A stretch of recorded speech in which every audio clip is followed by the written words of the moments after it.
Hello, listeners. It's Esther Snippa from Speaker Hub. Welcome to our Featured Speaker podcast. If this is your first time listening, then thanks for coming. Our Featured Speaker podcast is produced every week and showcases our VIP speakers. They talk with us about their passions and their projects, as well as share ideas with how to become a better speaker. Today we're talking with Agnes Uhereczky. She's going to tell us a little bit about how companies can help their employees balance out their work life with their personal life, and how speakers can really engage their audiences by knowing who they are and using techniques like storytelling. So it should be an interesting conversation. To start us off, can you describe what it is that you do? Well, thank you firstly very much for the opportunity to come on this podcast, Esther. It's a great pleasure. We're happy to have you. I am the co-founder of the WorkLife Hub. This is a social enterprise that we have set up with my co-founder Zoltán Vodkerti in 2014. And we aim to become the go-to place for anything related to work-life balance in a very broad sense. When you say the work-life balance, what do you mean? There is a common misconception in people's heads when they think about work-life balance, or if I tell somebody, I'm working on work-life balance, because their first reaction is, oh, so that means that people just want to go home earlier, or you want to pursue a hobby. But it's actually, when you dig deeper, it's a much more broader subject, and it really concerns society, it concerns the way we organize our lives, and it also concerns the economy. So we look at everything from work organization, flexible work, remote work, teleworking, to the growing number of independent workers and freelancers, all the way to leadership skills, but also the policy and legislative environment. So what kind of legal measures need to be in place for maternity leaves, paternity leaves, or carers leaves, childcare provision, elder care provisions. So I think we have really set ourselves a big task there. What is your overarching goals? What are you hoping to achieve with WorkLife Hub? So we are really passionate about our belief that there could be, and it is possible to have a healthier, a greener, and a happier way of life. We believe that we are not fully harnessing the potentials of technology, of knowledge, of connectedness enough to give people a really good quality of life. And I think there are just a lot of people who are stuck in maybe bad quality jobs, a lot of people, or especially women, who do not have access to the labor market because they have care responsibilities. And so we're really about a culture change and a shift in mindsets to make sure that everybody can have access immediately to a better way of life and a better way of working. I think this is a very good goal.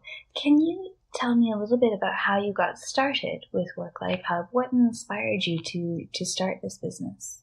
So the inspiration goes back to 2012, when we were both working for a European umbrella organization, and we launched a campaign to have 2014 the European Year of Reconciling Work and Family Life.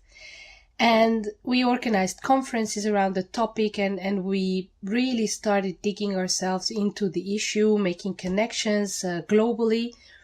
And after a while, we just thought, okay, so how could we really translate our knowledge into impact? And what struck us most is that there's still very little awareness at the workplace from managers, line managers, about leadership, about work organization, about internal policies at the workplace to advance on this issue. And this is what really motivated us. Can you tell me how you help organizations create this balance for their employees? So we have created a 3-step approach. We start with a diagnostic, where we produce a kind of a heat map for the leadership of the organization about employee happiness, engagement, about perception of the employees for their own work-life balance, but also looking at how they harness talent, how effective the organization is in terms of work organization. And once we've done that, then we can go deeper and study a little bit more the details of this in the organizations, and then help organizations with writing their policies, internal policies, and then really help them implement some of these strategies that we come up with together to anchor this into the culture of the organization. So we really believe that doing good business or being a great place to work, this has to be anchored in the DNA of any organization. And this can be a university, it can be a hospital, it can be a public authority, it can be a small company, a startup, a large company. They really need to anchor these values into the culture and then iterate with policies and with management practices. It is like a muscle, your work-life balance muscles. The more you exercise, the better you become at it. And what will be the effect for the company once they've created this balance and they've created these policies? I think one of the biggest challenge for companies, especially in Europe and North America, but also perhaps increasingly in Asia, is to attract and to retain talent, qualified workforce, talent that is going to stay there. We have spoken to a Professor Kessels, and he said last year that employees have two legs. They have one that they can walk in the organization and one they can walk out. It costs a lot of money for organizations to continuously recruit the best. Once companies manage to create this really attractive, vibrant culture that is going to be fostering diversity, helping working parents and carers, then they will have no problem attracting and also retaining talent. So they will immediately reduce costs on recruitment, onboarding and training. Exactly. And then also a happy workforce is a much more productive workforce, and it's a healthier workforce. So another cost or pain point for organizations is their absenteeism and burnout rate. If you have a colleague who's on sick leave on and off or for longer times because of psychosocial risks at the workplace. Yeah, absolutely. Stress and burnout, which is a prolonged state of stress, that also costs money to the organization. It's bad for morale. It's bad for your reputation. And I think one thing we shouldn't forget is that in any organization, everybody is in sales and marketing. With smartphones, with social media, every staff member in any given organization becomes a brand advocate for that particular organization. And this is something that customers and clients can really feel. If you are not happy in your job, your customer is going to feel that. So they will look for another place to get their services and goods. Briefly, this is it. So it's about creating a sustainable work environment. Absolutely. Agnes, can we move on to talk a little bit about how you got involved with public speaking?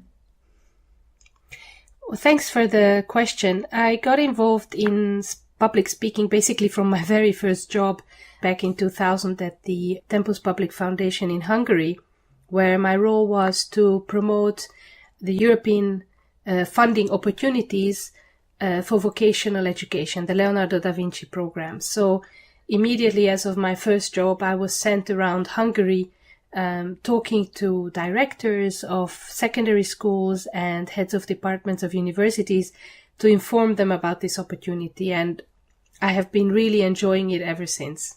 And what is it that you enjoy about it? What inspires you to keep public speaking? I really like the instant feedback you get from sharing your ideas with an audience live. Blogging, when you're conceptualizing ideas, you're just in your head and usually everything sounds wonderful. But the test of the pudding really is when you are standing in front of an audience and they expect to be distracted, they expect to be entertained, they expect to learn new information. And I just really enjoy this interaction with an audience. I would love to explore a little bit more about how you do that. So how do you inspire the audience and how do you keep them engaged while you're on stage? Firstly, I think that you need to be, of course, besides having a good understanding of your own topic, you need to be passionate about it. I really believe that when we listen to a passionate speaker, we really turn our attention to the speaker and we really are taken on this journey of the talk. If this person is just reading off a sheet of paper something they have to tell the audience about, then they're competing with people's smartphones and Twitter and Facebook, Yeah. especially now in any event when you have Twitter feeds and Wi-Fi. It's so easy to just quickly lose your audience. So I think you need to be firstly very passionate about it.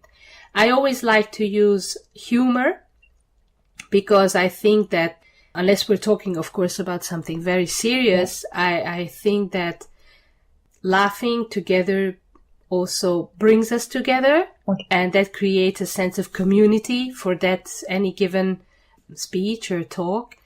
And I try to illustrate also my speeches or talks with storytelling. Okay. I think to take people on this, as I said, a little bit on a journey helps to get any kind of facts across. Okay. And when you were talking about passion, if you've given the same talk numerous times, how do you keep that passion alive for your topic?